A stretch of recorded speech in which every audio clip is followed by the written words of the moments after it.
Welcome to our first 2025 episode of Crimson Ed Talks. Today, I'm super excited to introduce a veteran of Crimson, Lila Smith. Lila holds an AB in Social Studies with an emphasis on post-colonial theory and history from Harvard University, as well as a New England Conservatorium Masters in Jazz Voice.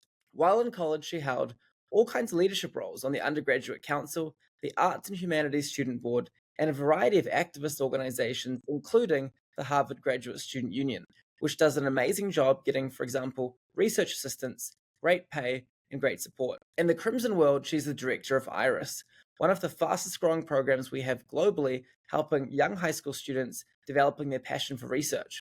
It's a pleasure to have you today. Thank you so much. I'm so happy to be here. To dive right in, so many students are really focused on STEM. It's this buzzword you hear always flying around. Today, I'm so excited to dive into actually many of the other aspects of education and get your perspective on the value of, for example, humanities that has given my own education journey such purpose.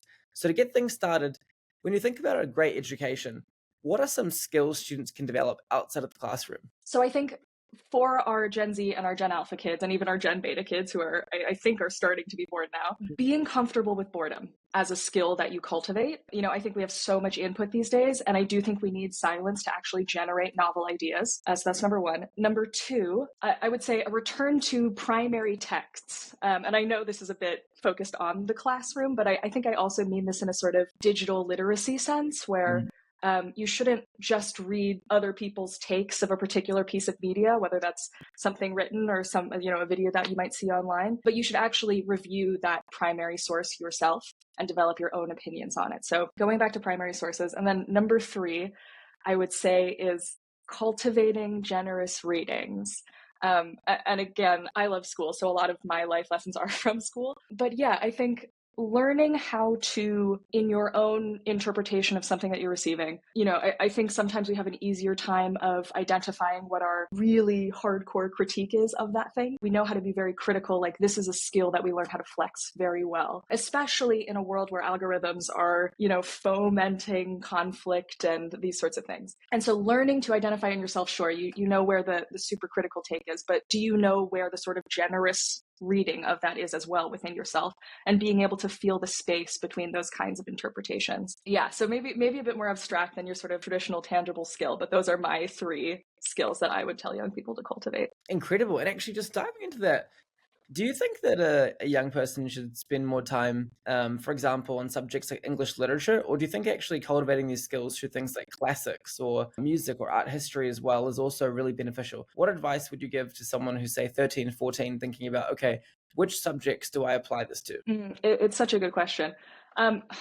I mean, just to take it back to basics, like the best thing you can possibly do for yourself and for the world is to take the time to identify what you actually like. I mean, hey, if you are a super STEMmy person, then great, do that. I will say, within the STEM world, within the tech world, if you go to Silicon Valley, a lot of these top tier people actually do have super interdisciplinary interests, people who love to do AI research are often thinking much more philosophically about the brain than you might imagine. So I think at all top tiers people think interdisciplinary, and I think if you dive deep enough into a thing that you like, you just will find that there are these kind of prismatic interdisciplinary edges, and you will find yourself leaping into other ways of thinking. What are some different opportunities for young people to really diversify their education? I think I'm going to draw on some wisdom that my dad imparted onto me when I was a child. I remember when he would sort of drive me to school, to middle school when I was a kid.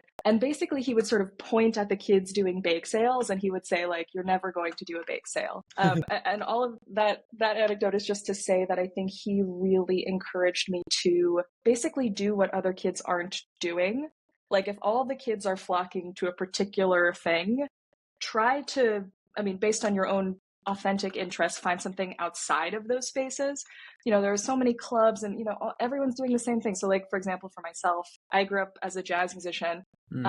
One of the first ways I got involved in that was, first of all, performing at a jazz festival when I was very young, but then I got involved in my local jazz society, and from the age of 8 was phone banking with them. No other kids were doing that. That wasn't an opportunity for kids, but that was just something that I authentically liked. And basically I think be intrepid. don't think to yourself that just because there isn't some like standardized way that young people are doing a certain thing, there isn't an internship program, and there isn't a whatever, just reach out, see what happens, be intrepid, and like forge your own opportunities. I know it's scary, but most people are really nice and will be really nice to you based on the fact that you are young and excited. Just returning back from New Zealand, one thing I'd also throw in there too is I actually learned a ton from my experience hiking with almost total strangers in high school, and those kind of not even out of classroom, but sort of even out of city type experiences. And I often found just the conversation with folks from different schools really enriching. For a long time in high school, I think you spend a ton of time with your own fellow high school peers.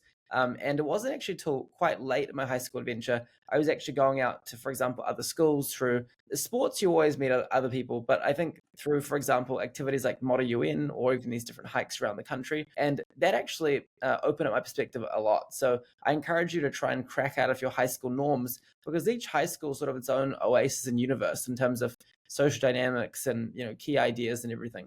So that's another one you might want to think about. Anyway, how do you think students can actually benefit, not just intellectually, but really practically out on the professional landscape, etc., from exploring diverse academic disciplines? Any examples from your own experience or your peers' experience where you've seen sort of this multidisciplinary toolkit really come to fruition in a very tangible way? Oh, definitely. It's all about learning how to think, right?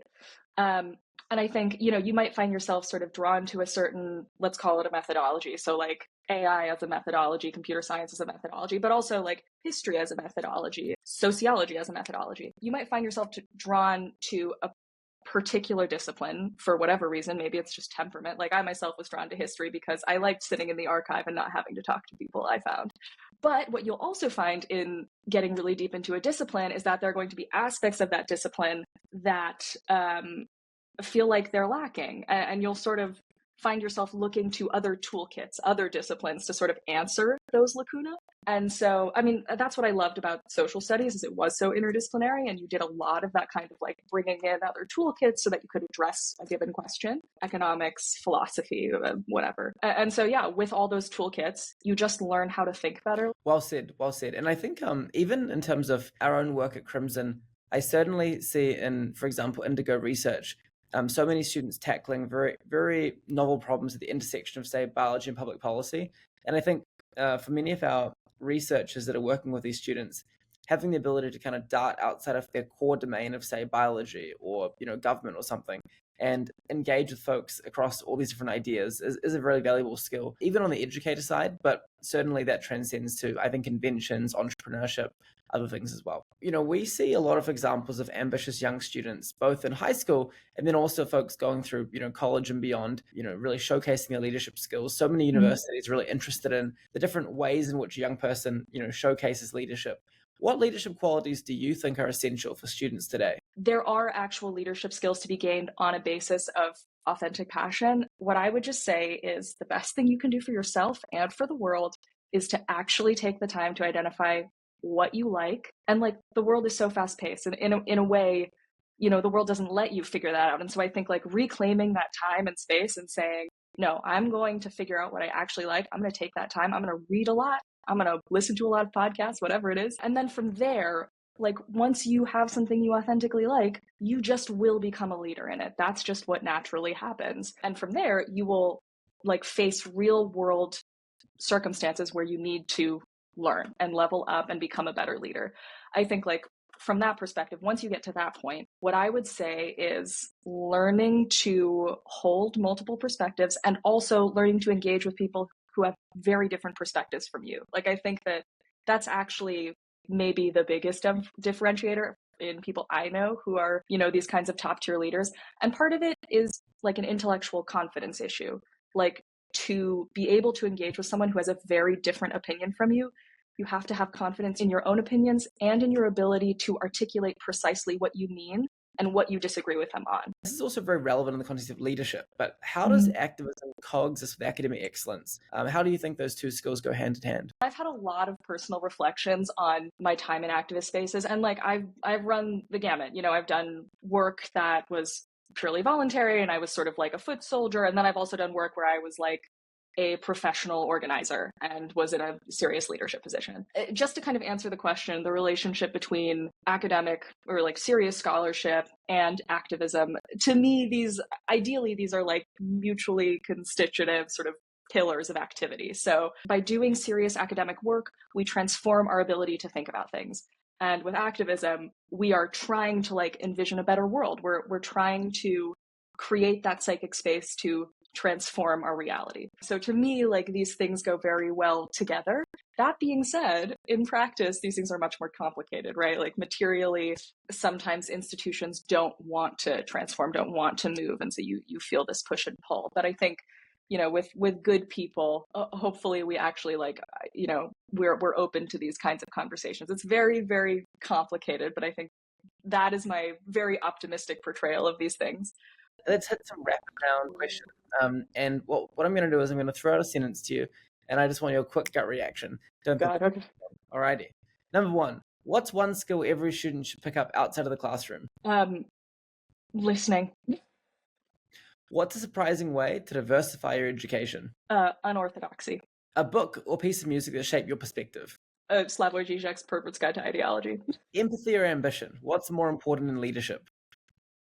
Empathy. Academics and activism, complement or conflict? Compliment. Biggest lesson you took from Harvard? Ask for help. That's a very good one, actually. Very, very good one. I love it. Okay, fantastic. Lila, thanks so much for an incredible episode. I'm sure everyone listening would have drawn all kinds of pearls of wisdom from that. Thank you so much.